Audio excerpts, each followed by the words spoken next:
Hey all, this is a quick demonstration on how to draw a leaflet.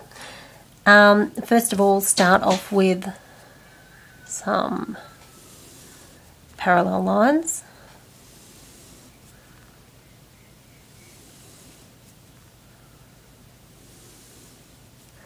Then just draw your curved shapes in and out, touching both lines.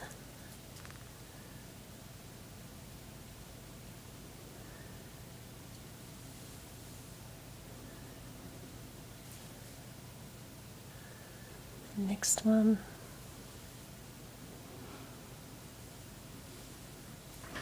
Okay, then you just start at the base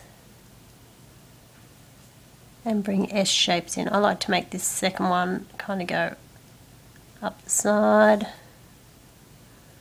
and the next one do the same thing, and then bring these other ones in a bit smaller.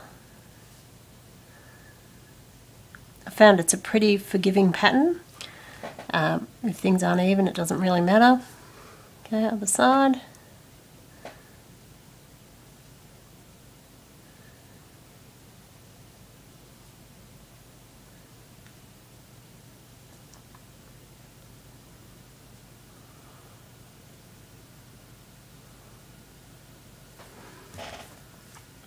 Okay, one more.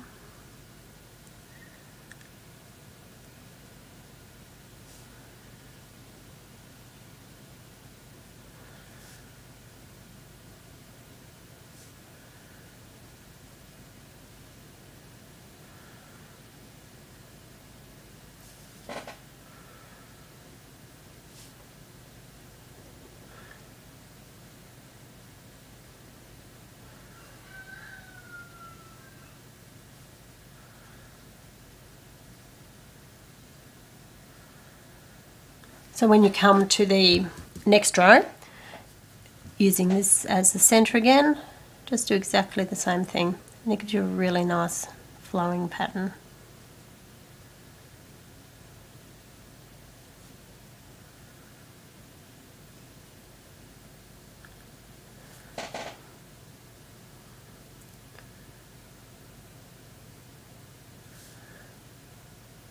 I find it hard with these repetitive strokes to be super consistent with my strokes, so I don't worry about it. They're not all exactly the same.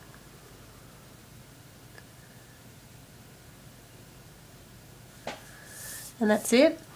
If I have something like this where I don't have a base to start from, you can start from the top.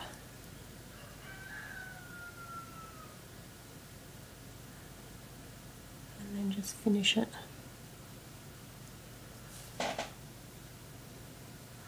You know, it may even be easier to work from that direction for you. I find it easier to work from the base if I've got a whole leaf shape to work with.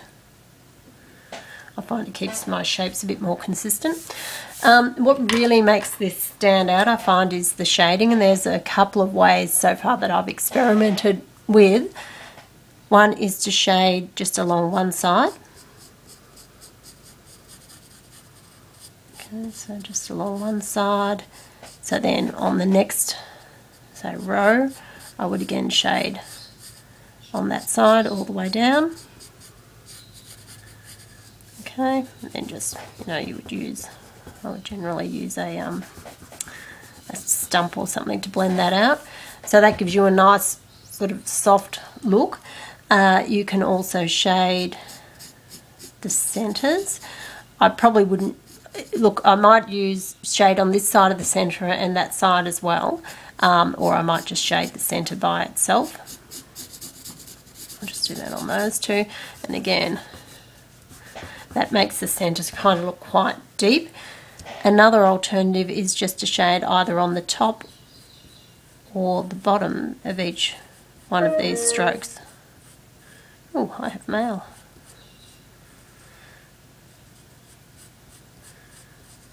Okay, so I'll do one on a clean one. And again, I'd blend with the stump so that I can get a bit more precise blending and keep areas completely clean of shadow. but just so you can get a bit of an idea. So, you know, I would want sort of the tops of each of those veins or whatever you want to call them to be nice and white so that it would give it real depth. But that's a couple of alternatives. The thing I wanted to try was, I thought, what if I started with, instead of my straight lines, if I started with just kind of a whole bunch of random lines. So you can see that's what I've done here. Just put in the lines, and then I'm working my strokes along those lines just like I did before. But what I'm not too worried about is whether all the points are joining up or not. Some of them will, but if they don't, I'm not too worried about it. You can see here some of them are, some of them aren't. And I just want to see what happens with it, how it works. I'll keep going with that. The important thing is that you're touching or close to touching each line. What else have we got?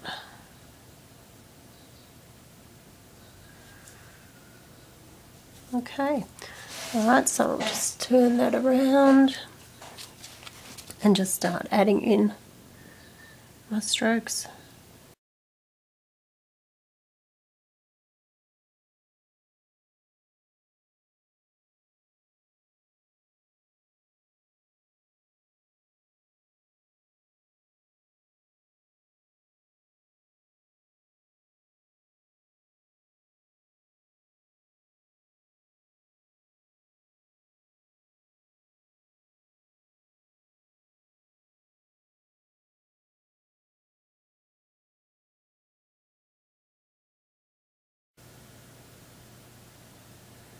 So I think I'll keep going on this and I'll be back.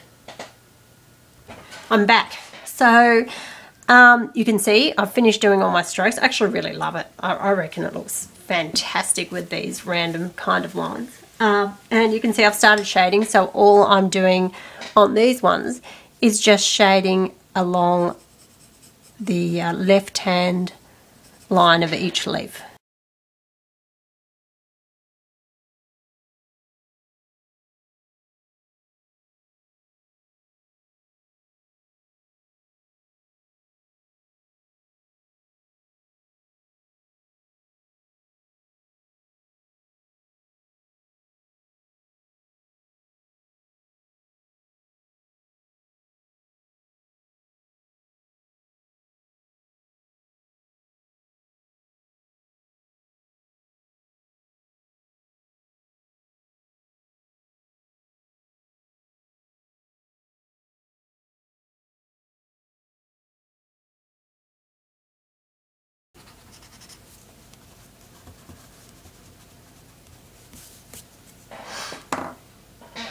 Done.